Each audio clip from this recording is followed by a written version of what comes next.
I'm Reggie. And I'm Brian. And this is R&B Talks. R&B Talks. Yo, Brian. Reginald. Hello. Many fine hellos and howdy doos to you, sir. Salutations. That's right. That's right. Oh, Lord, another week. Another week. You think the loony bin might just go away? Nope. Let's go burn down some Teslas. Let's go burn some Teslas. All right, liberal left. I got one for you. I need you to solve for me. The failed presidential candidate Tim Walz went to a speech this week and proclaimed that he wanted and was taking great joy in watching Tesla take a nosedive when a very large portion of his constituents' pensions are invested in Tesla. So what Mr. Walz is saying essentially is he is so glad that the constituents that voted him into office are going to go bankrupt. Ladies and gentlemen, if we haven't realized yet that the liberal left is a bunch of snot-nosed, whiny, garbage-mouth individuals who just can't stand the fact that they lost. So they're going to burn things. They're going to act like impetuous teenagers and tear things up and destroy things and then tell us it's okay. And here's the real rub, Reggie. Would you like the real rub? Here's the real rub of this situation. I would love to hear the real rub, Brian. Most Tesla owners are Democrats. You're destroying your own base. Congratulations. You have reached the epitome of utter willful ignorance. What do you think, Reg? Agree. All right. See, simple. You don't really have to think that one through, honestly. There's not a lot of thinking that goes into that one. No. I just think it's the same thing as like, and I mean this meme has been around going around the interwebs now for a minute. But you know, when we in the conservative minded got mad at a beer company for doing woke stuff, what did we do? We stopped buying the beer. We just stopped buying their beer. We didn't go. We didn't burn down beer trucks. We didn't burn beer trucks, or fire, or burn down commit bars. arson in convenience stores and all this stuff, liquor stores, all this stuff. Nope. We just stopped buying the beer. You stopped, yeah. That's what we did, and we just said how ridiculous it is. That's how you speak with your money, is you just stop giving it to them. So I mean, if that doesn't illustrate the mentality difference between the two ideologies, I don't know what does. And it just blows me away, man, that you would think that, you know, we're so mad at an association with Donald Trump, Orange Man, that you just go freaking get a Molotov cocktail and throw it at a Tesla. I should have gotten a still photo of that face. That could have been our new logo, Reggie. Libtard are us. Let's go. Libtard and B-Talks. All right. I love laughing at this stuff because it's all you can really do with it. Look, I could play that card too. I just sit here and say how everything's Trump's fault. Yeah. And that would I'd be it. You'd be a hero, Reggie.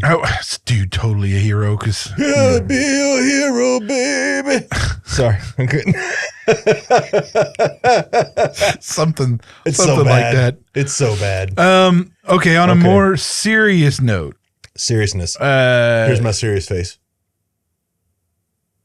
The Syrian Christians just being annihilated is not being uttered in the mainstream news. I don't know why that wouldn't be that, but for sure that's not being reported at all.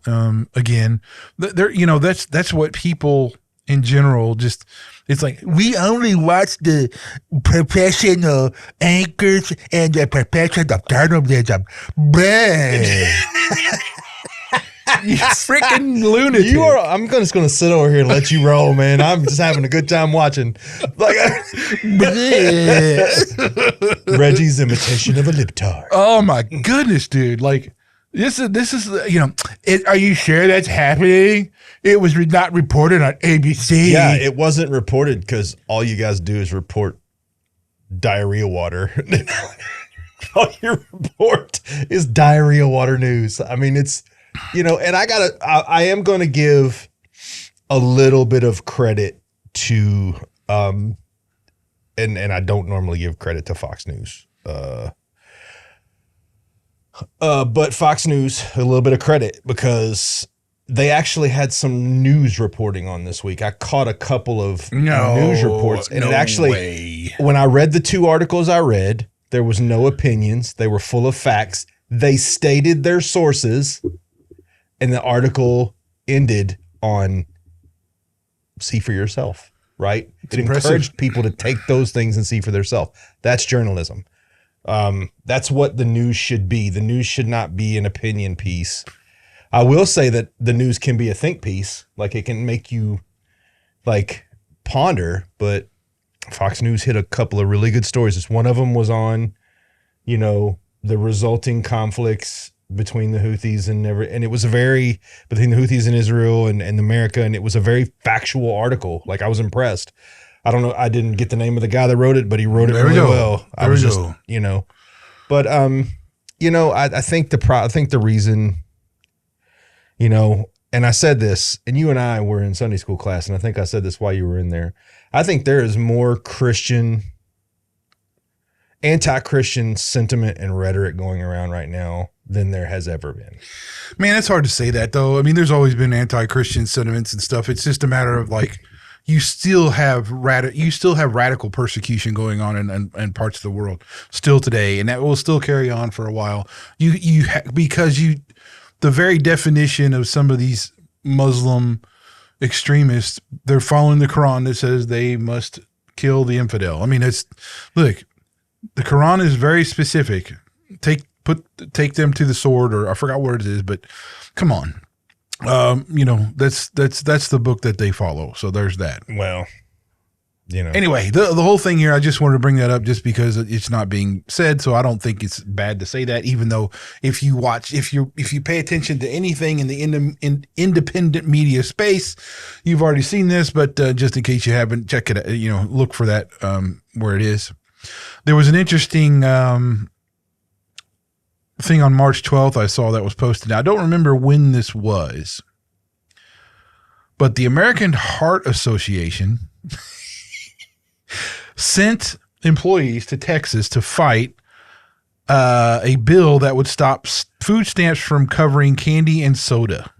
A bill to reduce heart disease. What's funny about that is the guy from the American Heart Association, if you watched did you get to watch any of the hearing? No, I didn't watch the actual hearing. I watched a little bit of the hearing. Have you ever thought of, like, if there was ever a automaton style robot that was sent to a hearing to do a job, it was that guy. It was that guy, huh? Like, he was like, we do not support this bill. We are the American Heart Association. And whenever a solid thinking person would ask a question, he would go, I choose not to answer. Like, I don't, dude. And then he kept trying to defend the fact that, well, kids will starve. No, they won't. No kid is going to starve if they don't eat donuts and Skittles. Yeah, dude. But here's the thing. This is yet again, this is why some of the research done by some of these associations that are funded for certain things has to be looked at differently than you would normal scientific research. Yeah, because it's actually not scientific at all. The Heart Association and Lung Association both are tainted with funded stuff to have an agenda. Well, and it's where the money comes from. Here's where you want to watch out.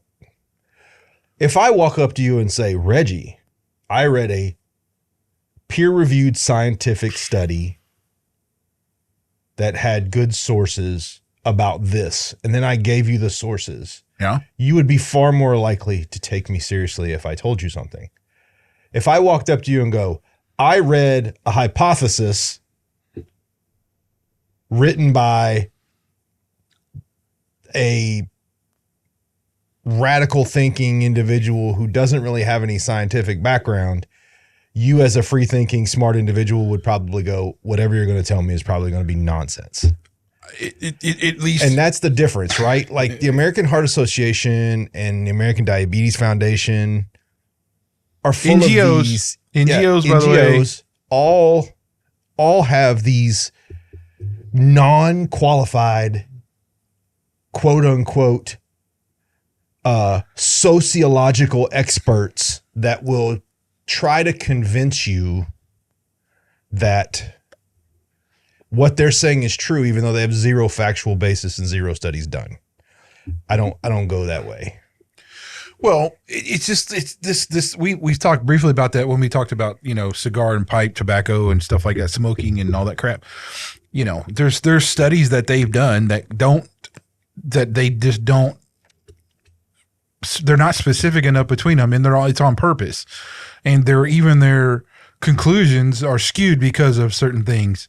That's just how it looks. That's how you have to go way back, and then it's not even, it's just the data's not there. Well, and look, man, you have to also think that the tobacco industry has taken its licks for the bad things it did. I mean, go in any place that sells cigarettes right now. There are 8 signs hanging in bright colors telling you all the laws that the tobacco industry broke and telling you everything that is actually a risk to cigarette smoking. They lost billions and billions of dollars because of that. But also those same companies bought food companies, Nicorette and food companies and all this. They sell you the gums and all that stuff. If I can't sell you the disease, I'm going to sell you the cure. Yeah. Right? Procter and Gamble and all those they all bought those. RJ Reynolds, all those companies. They all bought them. That's what they did. They pivoted for that, and they still sell the cigarettes. Yeah. But they just sell all this other stuff too to supplement, right? Anyway, look, but I guess for me, it's just I haven't been paying too much of the attention to the political stuff. Usually I'm digging into stuff a little bit here and there, but quite honestly, this week I have not. I'm just done with it. I'm kind of cooked with it. Yeah, like I don't really care anymore. I'm going to stay aware of things, but at the same token, like at the moment, it's just freaking. Yeah, I'd say unless something massive comes up, we're probably not going to be talking about it a whole lot. No, there's little things here and there, but it's just I'm just saying, like it is. It's just a circus, and it's really just. I think people are either way too attached to a certain political party, or they're just blind and deaf on purpose. And it's an insult to blind and deaf people, by the way, when they do that. Certainly is. And so I'm just tired of it, man. It's like the left is lunacy, and then you have the right establishment and the Congress and stuff that is freaking lunatics too, and then you got these wacko libertarians in the middle just being wackos, bro. It's just what are you even talking? But I'm I hear this all the time. If you speak from a libertarian standpoint on something, you get that, like, when you start saying abolish the Department of whatever. But my roads. Bro, that's the kind of stupid rhetoric you have to deal with. And it's just, I'm done with that for a minute, because it's annoying. It's ignorant. Here's I heard something very interesting. But my road. I heard something very interesting that had something to do with that. Yeah. The federal government is there to hold standards. The state is there to make sure the standards are met. Right? The federal government, just like the Department of Education. The Department of Education is a bucket of garbage. It's full of bloat. It's full of administration, not teachers. Teachers are making $40,000, $50,000 a year, while these administrators are making $3-4 million a year. I wanted to talk about that too. The Department of Education is hopefully going away. But the thing I want to say about that is that's true. The federal government will set the standard for the country. It's up to the state governments to make sure the standard's met. That's correct. And the problem we have is the state governments have gone on sabbatical about making sure that they're meeting the standard, and they're hoping that the federal government will dole out enough cash and have enough programs and enough obnoxious things where, hey, we don't have to worry about anything. And it's actually the bass backwards way of doing things. Like it's not even close to how it's supposed to be. And a matter of fact, the Department of Education has been really like just bullish when it comes to stuff. And what did they say the other day? It's 30 years behind update.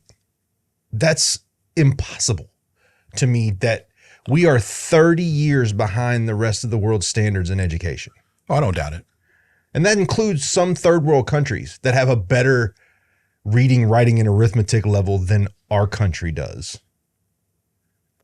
which tells you infinitely how education is thought of in this country. Yeah, I mean the disparity of income between, like you said, the teachers versus administrative staff versus the how many teachers are per student versus how many administration staff there is per student and all this other stuff. It's really dumb, man. And I think it's got to go. It just, look, there's This will interest you. I heard an interesting take on homeschooling the other day. Yeah. And there are some, we'll call them Republicans, conservatives, that have said we don't really need to have public schools. We give every family this amount of money every year, and you can pay for you can buy your textbooks, you can buy and you can hire a teacher, and you can have a limit. 5 families can go in, 1 teacher for 5 families, maximum of 5 kids, right? Or 6 kids or whatever you want to have. And these are former educators that are coming up with this, and they're saying the standard of education would skyrocket. It would. Because even most homeschoolers aren't being taught by professional educators. They're being taught by their parents who aren't professional educators. And by the way, your wife is teaching your kids Japanese. Yeah. That is awesome. My kids are learning, well, one kid's learning Japanese, the other one's learning German. Look. You know what's going to be funny is you're going to come home one day and your daughters are going to be arguing in the hallway. One's going to be arguing in German and one's going to be arguing in Japanese. And they'll both be able to understand each other. And you're not going to have the first clue what either one of them is saying. And I'll be the proudest papa. I'm telling you right now. But that's the thing, dude. My wife is plenty smart, but she's not a teacher. She's never been anything in a teacher or whatever. Yet here's my girls. They don't spend near the amount of time on stuff that most kids do. And they fine. I mean, like they're at the grade levels or above. And they get to be kids and run around and they get to play and they get to do all kinds of stuff during the day. There's all kinds of stuff that is more freed up. My wife gets to teach them how to sew and like how to plant stuff and how to do actual useful skills. It's crazy. Like, honestly, if you're taking like level 3 college level trigonometry, can you tell me what occupation outside of an engineer or a airplane pilot that you're going to need to know or whatever? Yeah. 3 levels of trigonometry above the standard level of trigonometry. I mean, like in my one daughter's into geology. So she even learning like what different rocks are in the strata, all the strata and all this. She's freaking 8 years old, dude. I mean, well, and the thing is, like with Dylan, one of the things, my youngest, when he learns by being interactive. That's when he's best. I mean, the kid is wickedly intelligent and such a solid head on his shoulder and such a smart kid. And a lot of what he learns is self-taught, which is nuts. Because he'll tell me, Dad, I want to know more, but they won't give me more. Oh, yeah. Or they won't take me in this direction or down this road. Right. So he's learned to go and learn those things on his own, which is amazing.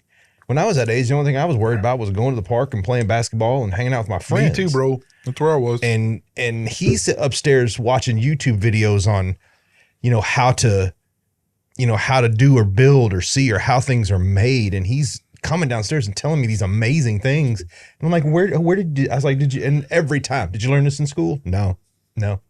I learned it upstairs watching YouTube videos. Oh, okay. I got you. So anyway, yeah, not that I think there's some case for some kind of school. I do not believe we should have institutionalized school systems, though. Yeah, they don't work. I just don't think so. Our current rapid decline in learning levels is showing that institutionalized school systems don't work. But yeah, but they need to be, at the bare minimum, they need to be revamped and the standards need to be brought up because I mean, I've talked to a couple of teachers and they all say the same thing. I don't really teach my class. I just hand out curriculum and read the curriculum and they vomit it back up on paper and I grade it according to the standard they give me. And then that's it. Right. Whatever happened. I remember I had great teachers, man. I have teachers that I still to this day remember and will communicate with from time to time who were just absolutely just giants in helping me learn. Not just my favorite teacher of all time was a creative writing teacher. I loved to write and blog and journal. And he taught me how to put words down in a way where they'll make sense and how to use and form the English language to better project my thoughts. And I don't know any teacher like that anymore. They're all ideologues. Yeah. I mean, there's still some out there, dude. I mean, man, they need to turn it over to them.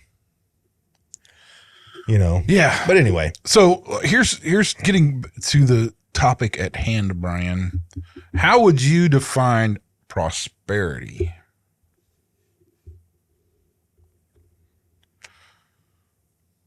Interesting you asked that question, Reggie. Interesting you asked that question because I have been in deep study on this for about 2 weeks now. Deep. I define prosperity as a blessing from God. And I mean that in the truest sense. And the reason I say that is I see prosperity as opportunity. Everybody thinks a blessing has to have a monetary attachment to it of some sort. I have a great job where I get to spend more time with my kids and have time to do things like this podcast and spend more time with my wife. And these are all things in my life that have prospered me, right? That are prosperous to me. I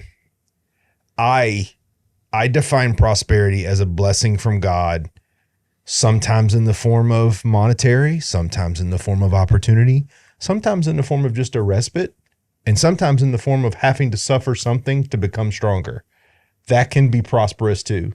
Suffering will make you stronger. And that is a way to prosper.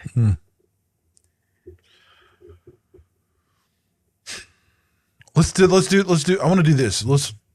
Before I really get, or you get rolling. When you look at the globe, income levels, we were just looking at this before we cut it. Yes. So looking at actual data from like Gapminder and the World by Income and Region, the worldbank.org, Cato Institute, let's see what else. What did I look out? Basically the Statista, which is okay. 20 looks like fiscal year 24. Most of these stats. I'm just telling you where this data that I'm about to tell you came from. Based on the World Bank, low income countries would be a per capita of $1,145 US per year. Lower middle income countries would have a per capita of $1,146 to $4,515 per year. Upper middle income countries per capita would be $4,516 to $14,005 per year. And then your high income countries would have more than $14,005 per year of the income. That's what your income is more than $14,000. Yep.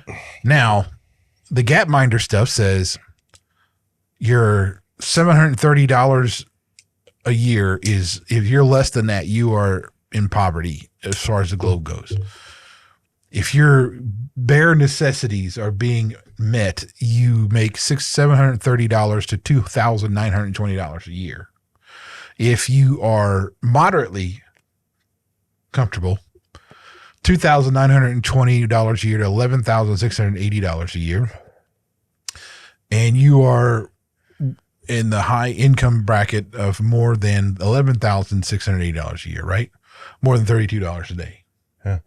That's across the globe. So the reason why I wanted to bring this up, and I was thinking about it, is because it's like whenever you want to talk about prosperity, I think you really need to get put in perspective about where we are in this country as far as prosperity goes in the first place. And things get a little skewed here. And I don't mean to say that it's not to be considered of where you are as far as the rest of the country, because I think that's an important metric to have. But what other, let's see, hold on. As far as the U.S. goes, upper income relative to median income, middle income households in 2020 earned $52,000 to $156,000 annually for a family of 3. Yes. Okay. But compare that to the world, and those numbers are astronomical. You see what I'm saying? Now, you live in a rich country, it takes more money to live in a rich country. So there's that. So Such as America. You do have to rationalize this, but we still have to understand that prosperity has been a huge contributor to our culture and the way we live in this country. It wasn't always like that. This was a key thing that brought about when we, whoever colonized the U.S., right? That's what they did. They started building, they started settling, and it was just a land of plenty, man. I mean, we have a lot of resources. We have a lot of things that can go on, but most, and good or bad, I'm not going to get into like the whole, takeover of this or that, but the people that made things happen, were of a different breed than what you saw in like mainstream Europe and stuff. They wanted to come over here. They were willing to go through the immense work and the journey and everything else in order to make something happen. And they did. And here we are, in 2025, far, far and away from like 1492 or any of those dates that you want to pop up, or even if you go back to like 900 and something AD compared to like, anyway. So, I guess where I'm going is that the prosperity that the people from when they first came to this country till now has vastly changed. It has, yeah. Well, and it's just dramatically changed how we look at prosperity ourselves in this country. That's a good point. Right? Yes. And so why I want to say that is because there's we have this culture, like, and this is the example I gave you, like, we assume everyone's going to have a big screen TV in their house. This is like a thing. Like, we don't even think twice about it. Everybody's going to have that. Everybody has a 70-inch TV. Everybody has 20 streaming services, which the cable company is very smart, because a lot of the cable companies disseminated and bought into a lot of these streaming services. So now they're just getting rich and not doing anything. And now if you have all of the popular streaming service, it's more expensive than having cable. So they're going to get you going either way, right? And the thing about it is there was a day when being thrifty was considered an attribute to a good person. Yeah. And today, being thrifty people are called cheap. No, they're just smart, right? And I'm as guilty as anybody else as in indulging from time to time. I really am. I don't hold myself out of that realm. But as I grow older, I become more thrifty, less likely to go spend money frivolously and do frivolous things because it doesn't really benefit me in any way. Yeah, I mean, so if you look at what has happened because of how we've prospered significantly since the 20s, you had a rise of the movie industry. Yeah. So now that we were more prosperous, we had more disposable income, more people going out to the movies and stuff like that, which increased that whole thing. a bunch starting after the 20s. You had radio broadcasts of like all the sporting events that elevated all that stuff. Commercial radio happened. The automobile culture, right? So then instead of that being a rare thing, now that became, got more and more into the American homes. And there was a day when a car was a conveyance. And that's all it was. It was a way to get to work. It was a way to get home. It was a way to get to grandma's house when we wanted to go see grandma. We didn't really worry about the fact that we were driving whatever monstrous car we were driving. That is a big sign of the difference between prospering and prosperity, I would say. Here's an even better example. When I was a kid, McDonald's was like once every couple of months. My grandparents would take us out on a Sunday and we'd go to McDonald's and to get a double cheeseburger and a French fry and a Coke from McDonald's was a luxury. It was a luxury. Yep. And now there are people that eat 3 meals a day, 7 days a week at a McDonald's or any other fast food conveyance for that matter. And I don't mind saying this, and this is something I'll say boldly, and I don't care who likes it or not. There are most fast food restaurants I would rather eat out of the garbage can. That's the low level of quality that they provide. Now, there's a few out there. I won't name them here, but there are a few out there that do still serve a quality meal, right? Or at least use a percentage of quality ingredients. That's about 1% of fast food chains. And the rest are slowly sliding down the hill of more money, less quality. Again, because they've now become, America sees a fast food restaurant as a necessity. Well, no. We ate a delicious meal tonight, didn't we, Reggie? It was a fantastic meal. It was not from from a fast food restaurant. It was cooked by hands with love, and it was delicious. And I say this, with all the genuineness I can say it. I've never come in your home and not felt welcome. And you guys have fed me and entertained me and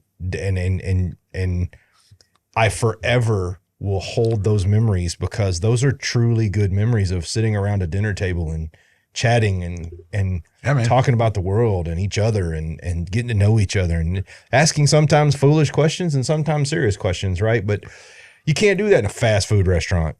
You're too busy getting talked over by the 600 other people that are sitting in there screaming about the fact that their frozen meat burger wasn't done properly. Oh, yeah. What did you expect? You came to the lowest end of things. But that evolved though from we got more and more prosperous as time went on. Even when we had recessions and all this kind of stuff, we still maintained for the most part this quality of life thing. Because of this rise in prosperity, we had like the consumerism culture come about where marketing started to be a thing. Yeah. It was like all that advertisement stuff that just went through the roof when all of a sudden you had, TVs and radio and all that stuff happening. And I remember when the only time you saw a McDonald's commercial was during Saturday morning cartoons. Because that's who they were after, were the kids, right? Happy Meals and the Big Mac, and that was it, right? And now you see McDonald's commercials where the guy walks in and he's had a hard day at the investment firm and he's going home to see his family and he wants to take him a hot meal. Why don't you just poison your family? just do it, man. The point here being is that we've grown to so much excess being part of our everyday lives that it becomes like a necessity when it really isn't. I know a lot of people that were like that wouldn't move to certain places because they're too far from, they're more than 10 minutes away from the closest whatever food restaurant or something or whatever. There's a burger joint right down the corner. Let's buy that house here. No. So I'd rather live in a food desert. But all I'm saying is like what I kind of coined that phrase, the American gospel of prosperity is really where it's led to a lot of things that we've kind of good and bad of where we are and how we see just necessity versus and consumerism versus luxuries and all this stuff. It's just morphed into where we are right now. And so the main point I want to bring about that is just that played a part in what happened in, the mid-century, 20th century with the rise of the prosperity gospel. Because now all of a sudden these preachers took advantage of the fact that we had this accessories and all this stuff. And the word of faith movement came about and all this kind of stuff, which started bringing that kind of thing into the Christian ideology of like, well, you should speak it. Well, and I think what frustrates me is the prosperity gospel wasn't started outside the church. No, it was started within the church. Prosperity gospel's origins, they can be traced back to the late 19th century. New thought, a lot of it was the New Thought movement, right? Yes. You think it can happen, right?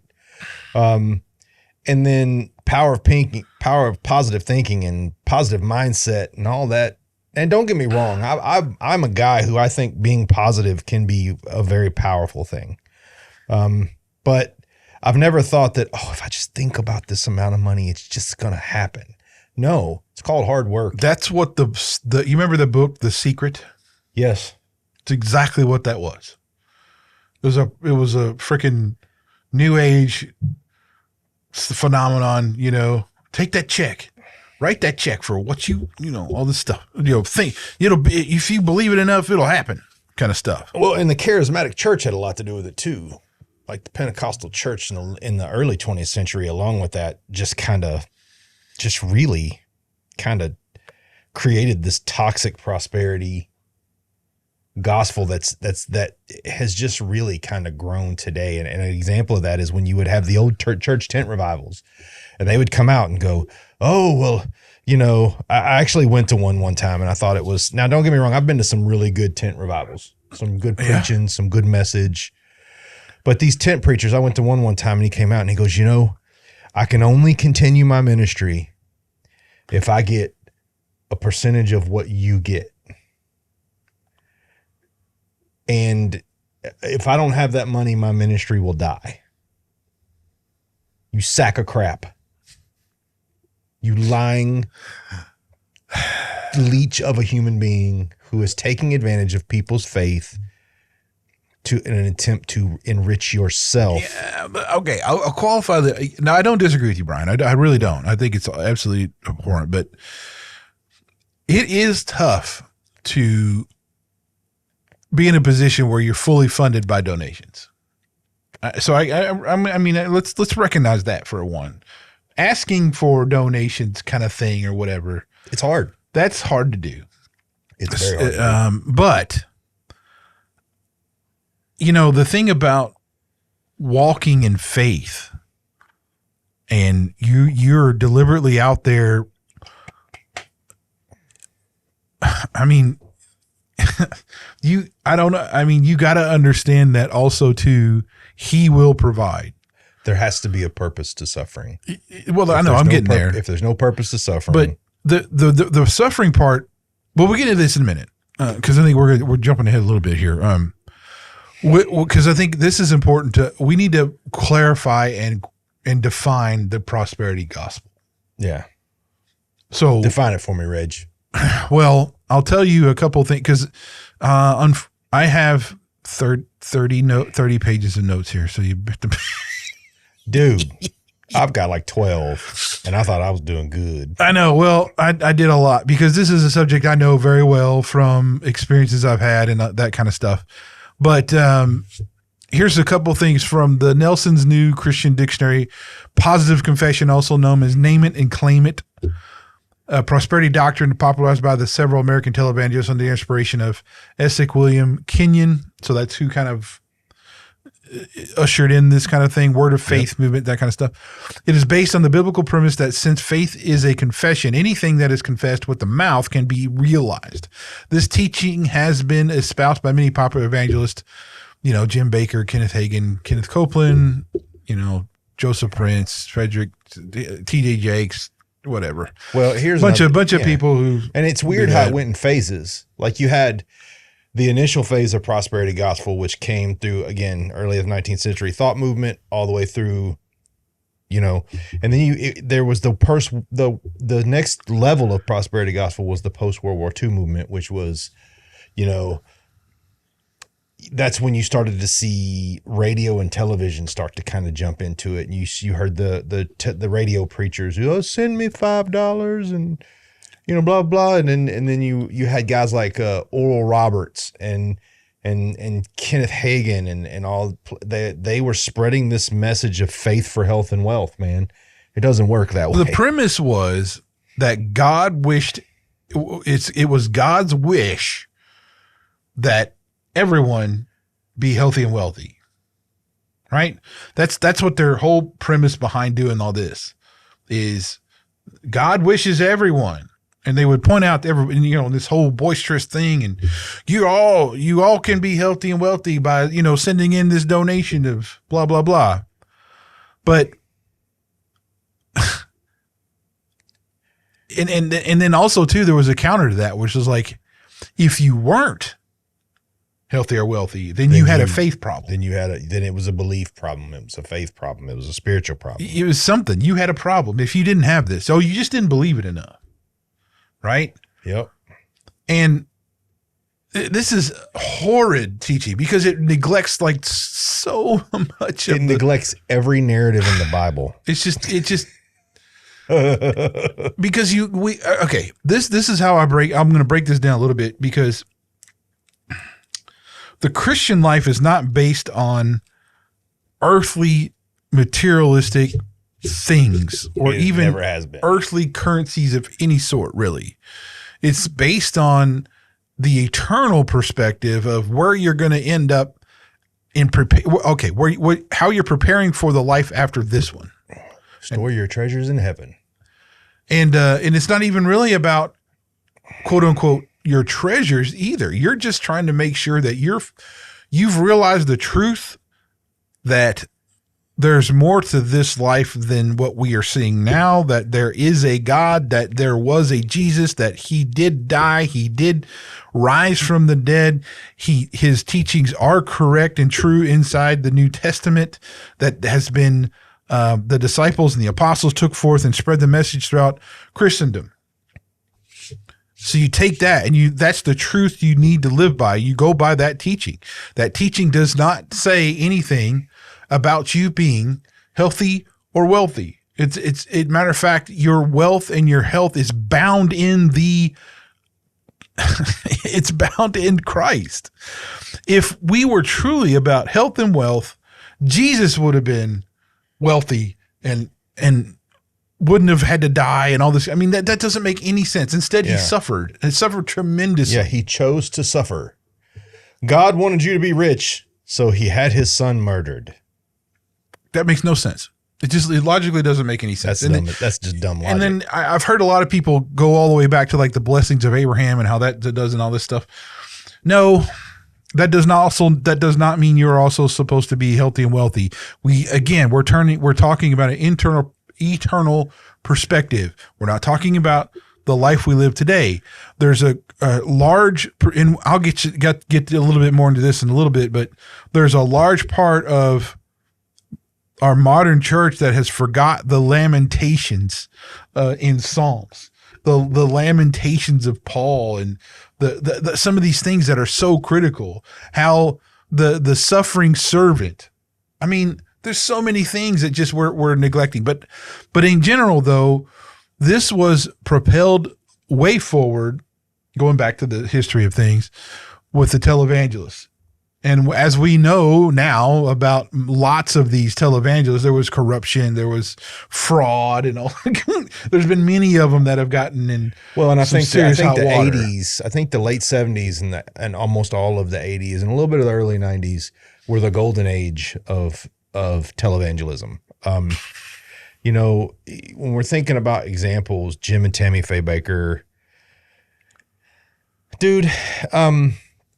If a preacher looks at you and says, I need your money so that God will bless you to be wealthy, there's just a level of nonsense in that the average person should just be able to pick up on their radar, right? Like this guy, oh, you want to save me, but I got to give you money first. Yeah. You're not that's a hostage negotiation. That's not a, but here, and here's the thing is, don't be fooled. They're still out there. Sure they are. There's these quote unquote prophets and healers come around all the time. Say, give me your money and I'll tell you this. Still televangelists. There's the Joel Osteens and all those guys. Dude, I'm sorry. Well, okay. Let me say this about that. The guys like Joel Osteen and T.D. Jakes and Joyce Meyer and Joseph Prince, those guys have changed from the televantage boisterous thing to this charismatic modern twist of the prosperity gospel. It's the same, but they've realized where that was and kind of they've smoothed that over where it doesn't sound like it doesn't look like it used to. No, it's still the same though. But they're still saying the same thing. They're just being a little smoother and a little sweeter. And about it. I have a bone to pick with Joseph Prince a little bit because he is a brilliant dude. Like if you hear his teachings on some stuff, it's like, man, this dude's got it going on. And then he goes off and talks about some stupid prosperity crap, and you're just like, bro, you were there.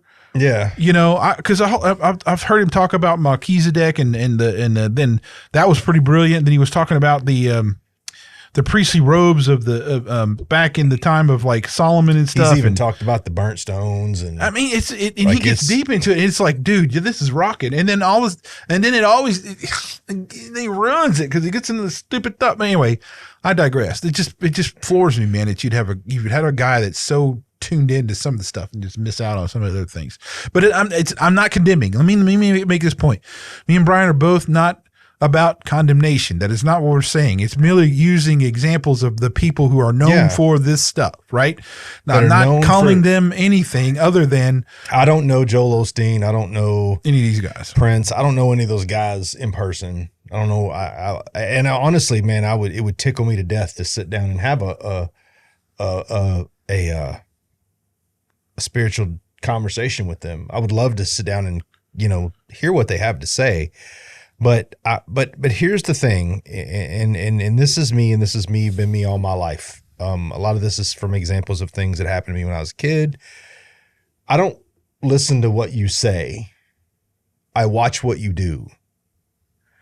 And when a man like Joel Osteen has the state he's in a state of crisis, and he shuts the doors and locks him on his church, and his excuse was, I was getting the carpets cleaned. You, sir, are not being truthful. You got caught doing something dumb, and you didn't just own it and say, oops, I made a bad decision. You attempted and pathetically to say, well, I was having the carpet cleans. There was more to that story, though, if I remember right. There is, but still, if I own a church and there is a crisis where I'm at, my home is that way. If you came to me in crisis, if any family came to me in crisis, and I don't care what's going on, I don't care if you're atheistic, I don't care if you're quasi-liberal, quasi-conservative, non-Christian, Christian, Catholic, whatever you are, and you come to me and say, Brian, my family's in crisis, my children are in danger, I am going to extend a helping hand to you because that is what I am called to do. But I think they did. What I'm saying is that there was a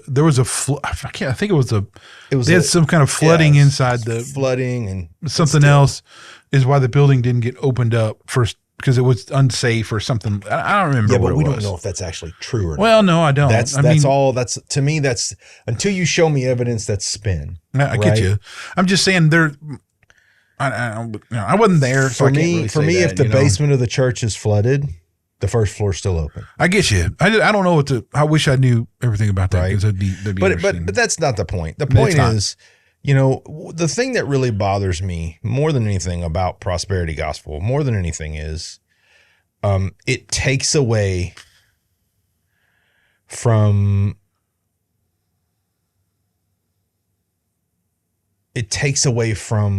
the true and powerful meaning of what blessings actually are. Yes. And let me explain to that what I mean by that.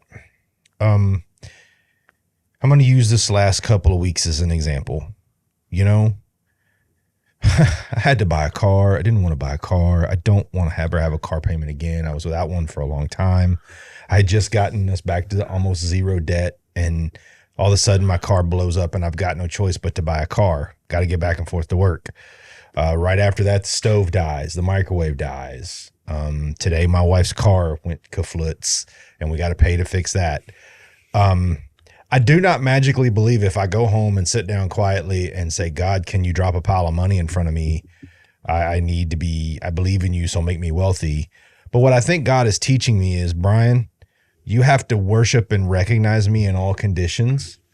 And he's teaching me the blessing of discernment, patience, and recognition. Correct. And that is what this is, right? And oddly enough, Reggie, I think this whole thing, this whole, clashing dynamic between where we are and where other people are, and, the Facebook people, the keyboard warriors, I think that's all a blessing to teach us something. And I don't take away from that. And let me be clear, when a keyboard warrior jumps onto a Facebook post or our YouTube channel and posts something ridiculous, I might respond, and I have responded. But I don't take it personally, and I don't take it as a reason to eviscerate people in the sense of attack them on a level, and I also don't see it as a chance to go out and, what's really funny is I've seen people who are horribly in debt, horribly. Their car blows up. They'll go buy a car they know they can't afford instead of buying something that's less, and they'll come back and go, well, look what God blessed me with. No. God did not bless you with the car you can't afford. Yeah. Because you made a bad decision. What God blessed you with is the opportunity to even be able to have a car. Yeah. Well, let's take this train back just a smidge. Let's do it. Sorry, man. That prosperity gospel upsets me so much. Well, it does me too. It's so frustrating because I've met these people. Yeah. So have I. Okay.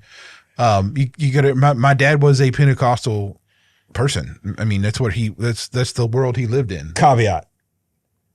Not all Pentecostals are prosperity Pentecostals. Correct. I know several Pentecostal Christians who are just beautifully churches. Awesome Whole Pentecostal people. churches aren't like churches. No. It's primarily found in that, or rooted in there. Okay. Yeah. Let's say that. But there are a lot of Pentecostal churches that are preaching a good message and setting a good example. So I don't want anybody to think that I'm just like the issues and the questions that I have about the Catholic faith. I'm not attacking Catholics. Again, I would love for somebody that's a leader in the Pentecostal church to be able to sit down and have a conversation with me and help me understand more. Same with the Catholic Church. The same with not the Presbyterian, but I call them Catholic Light.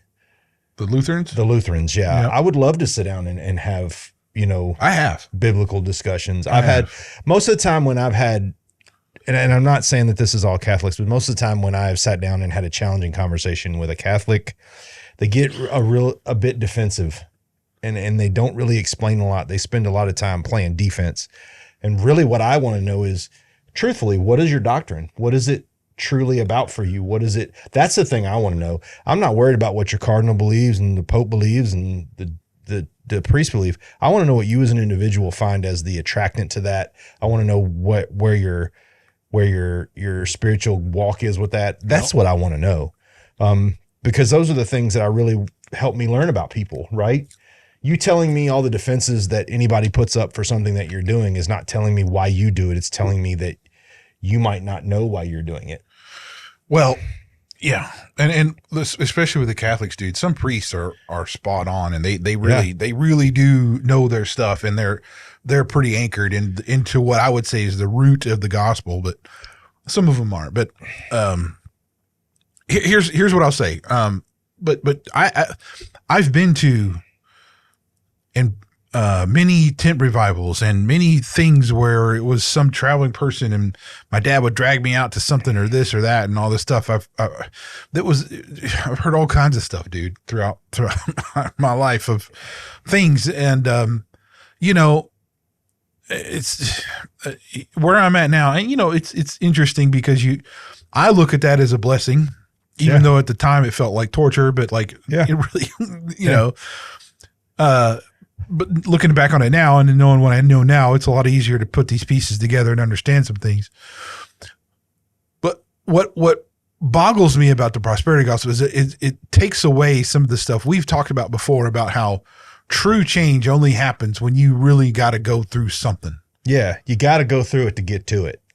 You know, and we both have pointed to several things throughout our lives that were excruciating. Yeah. But at the end of the day, that really molded and shaped us into who we are today. Not everything is a pleasant experience. I mean, come on, people.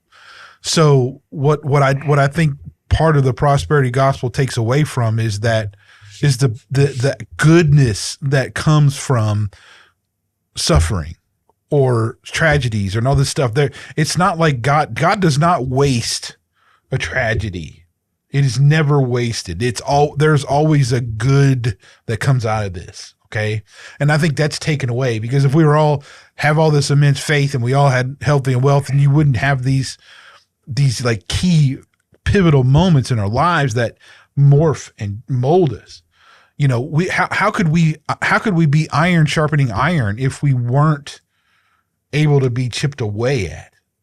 You know, it doesn't make any sense. So it just doesn't resonate with me. So I'm going to get just a couple specific things, right? Yeah. So a couple key verses that they use for how they twist their interpretation is like Malachi 3:10. They would say that addresses the covenant obligations under the law, and stress that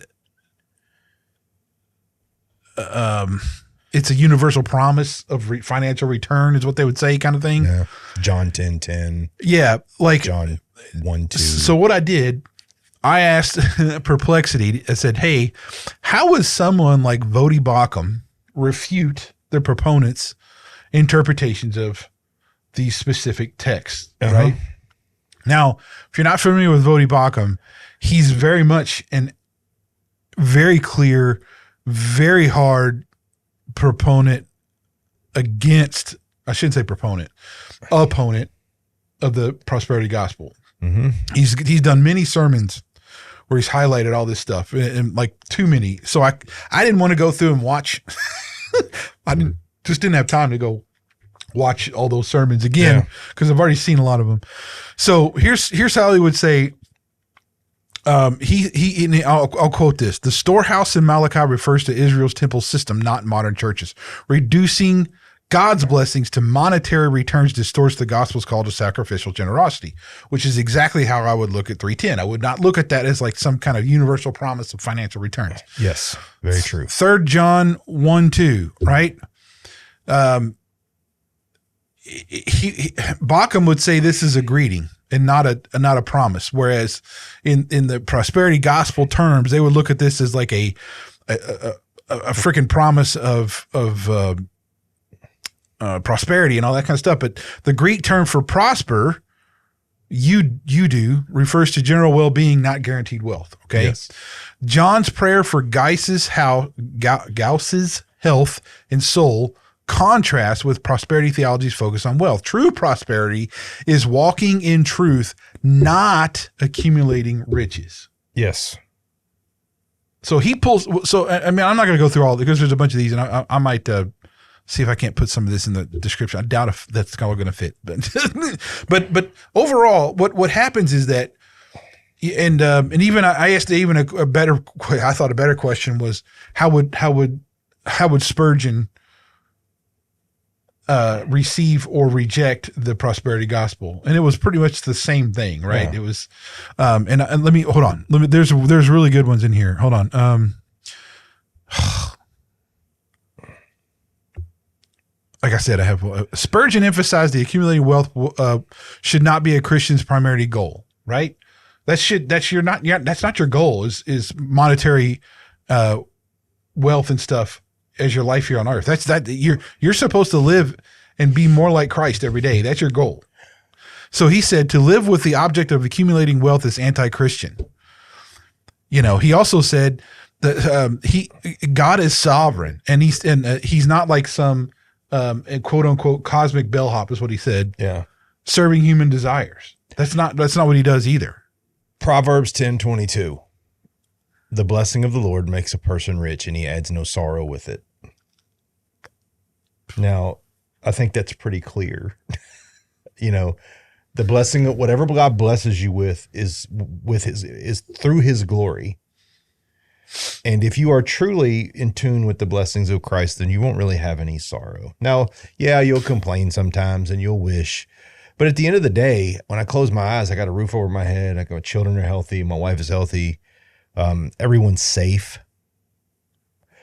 That's my blessing, right? Like, and don't get me wrong, and I don't want to be this guy either. I'm not saying that God has never blessed anybody with riches. David was a great example. Became a king, right? Was very wealthy, but he was also a man after God's own heart, right? So, and in Philippians 4:19, it says, and my God will supply every need of yours according to his riches in glory in Christ. What he's saying is his riches. What are his riches? The riches that are stored up in heaven, where we're trying to go. There are a lot of people that have been blessed financially, and they do good things with that money.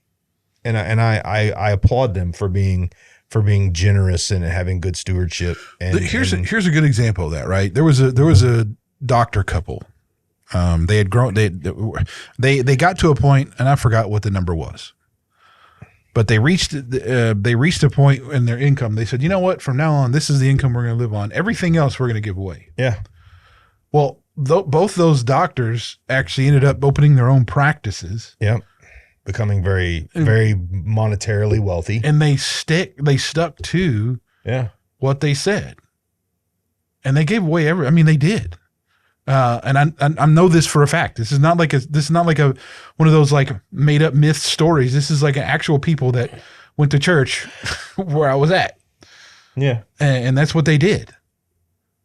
So why would they do that? If God wanted you to be healthy and wealthy, then they should have actually prized that wealth and just kept it. And you obviously, but that's not it. Now God works in. It's not like he's unaware of how the economics work and how our cultures are and all that kind of stuff. He works inside of that. So it's not like you can't be wealthy or anything and not do things. But that's not your goal. Yeah. It's just truly not. As a matter of fact, I think you become more burdened by having more income than you do when you don't have it. I can speak to that.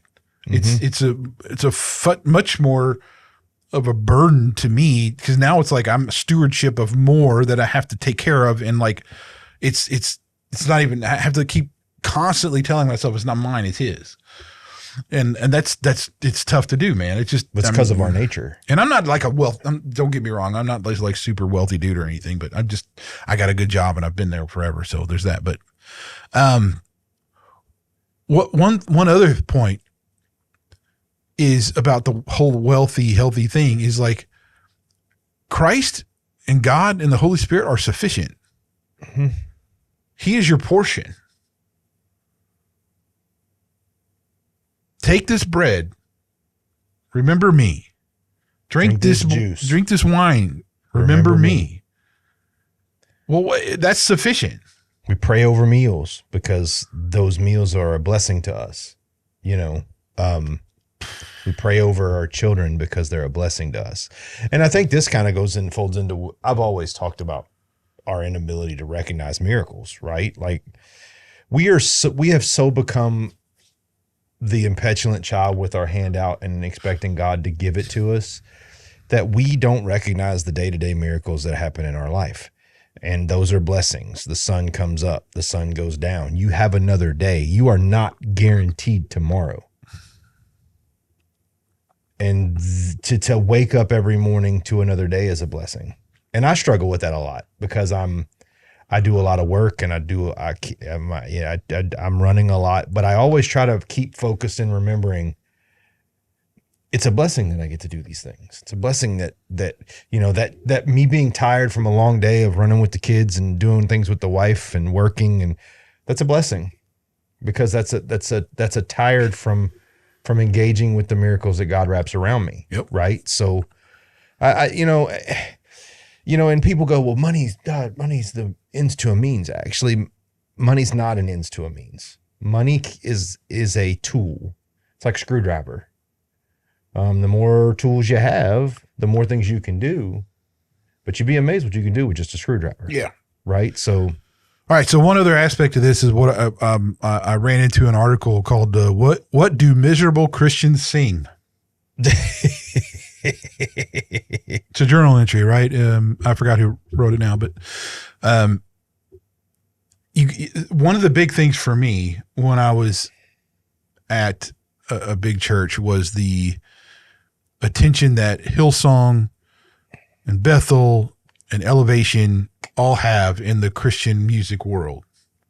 They're like, if you listen to any kind of Christian radio, you're probably listening to a Bethel or a Hillsong. I would say church 8 song. out of 10 songs played on Christian radio are Hillsong or Bethel or Elevation. Or they're part of that organization. Yeah. All of them have prosperity gospel as part of what they have as their principles and what they teach. All of them are led from have that part in there. Not to mention other heretical teachings. Oh, not yeah. There's we won't even get into those. But the point of this article is really about these songs, and not all of them. Not all these songs are bad. I don't want to say that. It's just like, but when's the last time you heard one of the Psalms? Right? Mm-hmm. Sung. Now, in modern Christendom that we have in the West. I can't remember the last time I've heard one sang. When was the last time you heard one of the Christian songs that were popular be a lamentation? Yeah. Right? Where is that gone? There's a considerable number of stuff that's left out of that we don't have. So we're not even using the freaking book in the in the Bible that has these psalms in it. Amen, brother. For worship. Well, and I think that's part of the problem too. You and I talk a lot about worship and how we feel about it. I think a lot of the problem is churches, the mega church is in a massive growth spurt right now. And the smaller churches are trying to keep up. So they want to sing these same songs. But it's, let's take Elevation Christian Church for an example. Most small churches don't have a studio level rock band. That's true. That's able to go up there and play the music and the sound systems and most small churches it's too performative for me. You first of all, you're out of your element. You're trying to do big stadium Christian music without big stadium Christian backing, and it echoes empty. Let me say this. And this is a pointed statement. A diet of unremittingly jolly hymns inevitably creates an unrealistic horizon of expectation which sees the normative Christian life as one long triumphalist street party. Yeah. A theologically incorrect and a pastorally disastrous scenario in a world of broken individuals. Mm-hmm. He asked the question, has an unconscious belief that Christianity is, or at least should be, all about health, wealth, and happiness silently corrupted the content of our worship? Yes. It has. On a very large scale. I would 100% agree with that. In the Psalms, God has given the church a language which allows it to express even the deepest agonies of the human soul in the context of worship. We don't do that. I'll give you an example of a difference. My speaking of blessings and prosperity, my dad is a very talented guitar player, and my mother is a very talented mandolin player, and they are also extraordinarily good gospel bluegrass singers. And I get more from sitting in a room and listening to them play old bluegrass hymns and to hear them sing, and you gotta be there. And I tell people all the time, because they're like, well, you're just in a room with these two people. They are emoting the soul of God in worshiping him. And when my father plays gospel music, he pours all of himself into playing and singing and worshiping and glorifying God. And one of my most vivid memories was one Christmas. It was just a really kind of sucky year. And I remember asking, my dad goes, what do you want for Christmas? And I said, I want to sit on Christmas Eve with my family and listen to you and Mom play. That's all I want. And they played for probably 2.5 hours. And I worshiped and sang and clapped. And I was so spiritually full when it was over that I could have run through a concrete wall. Yeah. And when I go to most churches and I sit in their worship, I walk away feeling like I just watched a performance. I don't walk away feeling like I just saw someone just laying their soul open and bearing all they had and just giving all their worship to God. Because it's a lot of this, well, I got to sing in this tone and I got to have this kind of guitar. And, you know, my dad has an old flat top box acoustic guitar, right? And it ain't an expensive guitar, right? But he just pours himself into it. And honestly, when we were at where we met, the church we were at, I enjoyed the worship because, dude, y'all are just up there pouring it in, man. Like you just were, here it is, Lord, take it, do with it what you want. We're just going to play for you. And that's it. And I think the best worship bands you hear aren't playing for the people in the pews. They're playing for God. That's it. The best worship bands you hear could care less if there's one person or 1,000 people in there. They are going to give it all they got for the Lord. When I was playing at the mega church on a rotation, routinely, I never, ever, ever cared who was in there. Well, and that's another example. There was a men's night, and it still to this day is one of them. It resonates with me a lot because I got to hear, you know, one of the guys from 13 Hours speak, which was I cried during that when he talked about brutal what they went through. Oh yeah. But we walked in, and who do I see on the stage but Reginald? And they're playing like Journey, and all these men are up talking about Don't Stop Believing and singing and clapping, and I'm like, this is worship. It was. There was probably 3,000-4,000 men in there all together. And I looked around, and I wasn't the only one singing. We were all singing and clapping. And when we were listening to the message, everyone was riveted to what was going on the stage because it was a pour out of a man's faith during the most heightened, dangerous, scary time of his life. It was the epitome of what church should be. Yeah. And what worship should be. And that's a blessing, right? And I mean, I kind of got off track, but it's amazing. When you're in it and it's for real, it's something completely different. Quite simply, the evangelical church has sold its soul to the values of Western society, and its current decline is thus not in the final analysis simply the result of secularization. It is ultimately the result of the active judgment of God upon our secularized church culture. We have bought into the idolatry of the secular values of health, wealth, and happiness. And until we all, on both the individual and corporate level, realize this, repent of it, and give ourselves in painful, sacrificial service to the Lord who bought us. Sorry. Mm-hmm. So, I just... bringing this all together, you know, the way we receive grace, the way we give grace is so important to how we perceive our walk with Christ. And we can't do that if we're talking about materialistic, monetary nonsense that the world wants us to thrive on. He is sufficient. Mm-hmm. Absolutely.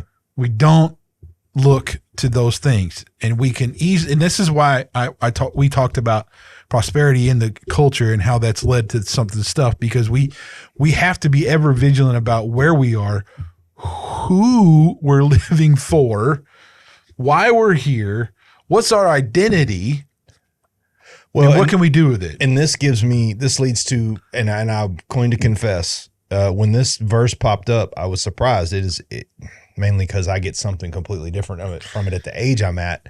But it's actually my favorite verse in the Bible, and it's Jeremiah 29:11. For I know the plans I have for you, declares the Lord, plans for welfare and not for evil, to give you a future and a hope. God is enough. He takes the sting of death away. Yeah. Like, what more can happen? Yeah. I mean, you're going to suffer things in your life, heartbreaks, you're going to get emotionally destroyed at times. You're going to have things taken from you. You're going to lose things, people. I truly believe that there is a cleansing in that, where and a lot of people that I've talked to, when I say this, they'll tell me that I'm harsh. I'm not actually harsh. I'm just clear, right? God is, if something is not mine, then God did not mean for it to be mine. Yep. If my walk with someone ends tomorrow because of their death or something happens, then that was part of God's plan, right? And yes, I will mourn and have sorrow.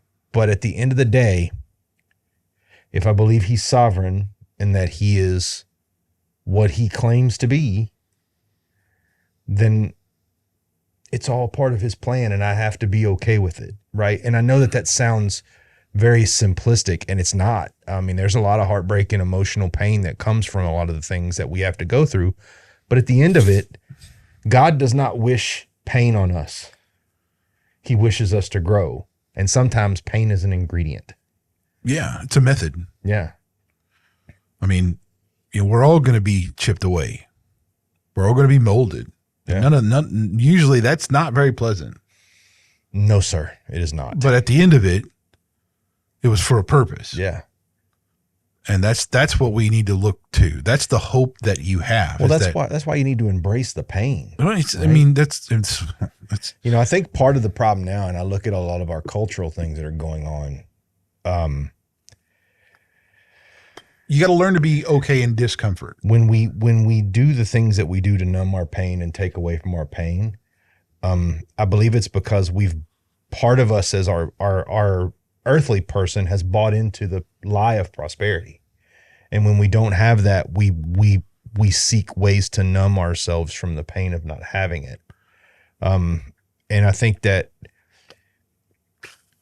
if you can persevere pain at the end, you will prosper 1,000,000 times more. That's it.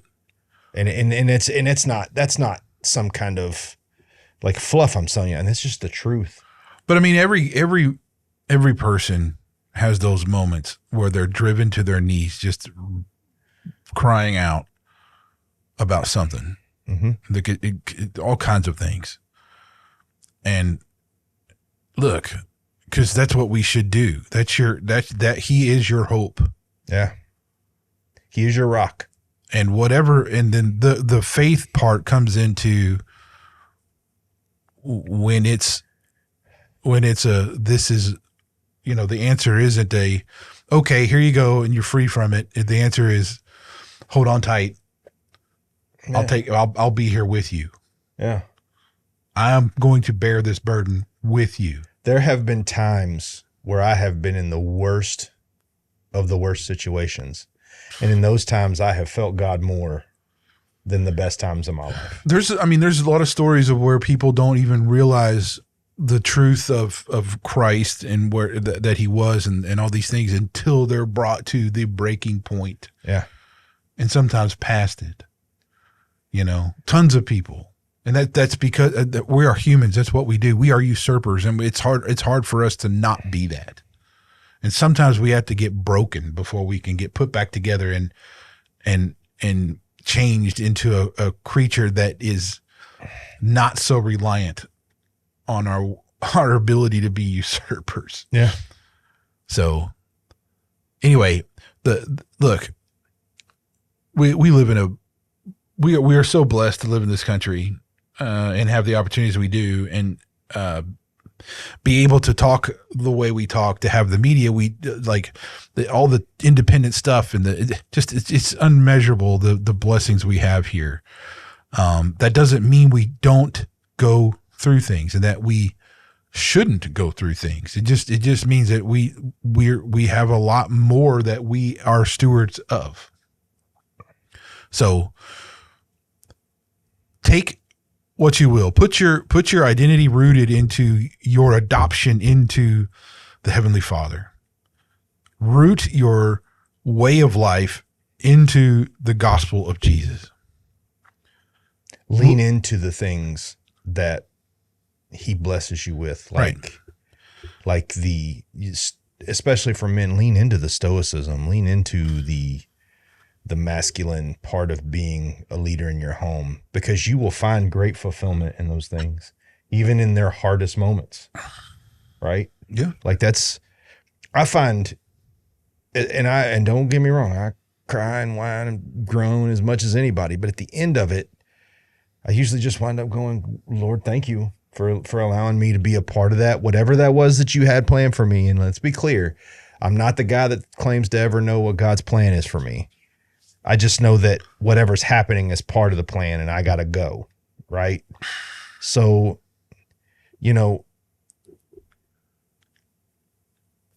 one of the things I tell people too is this thing right here, if we access this too much, it'll fool you into thinking that you don't have enough.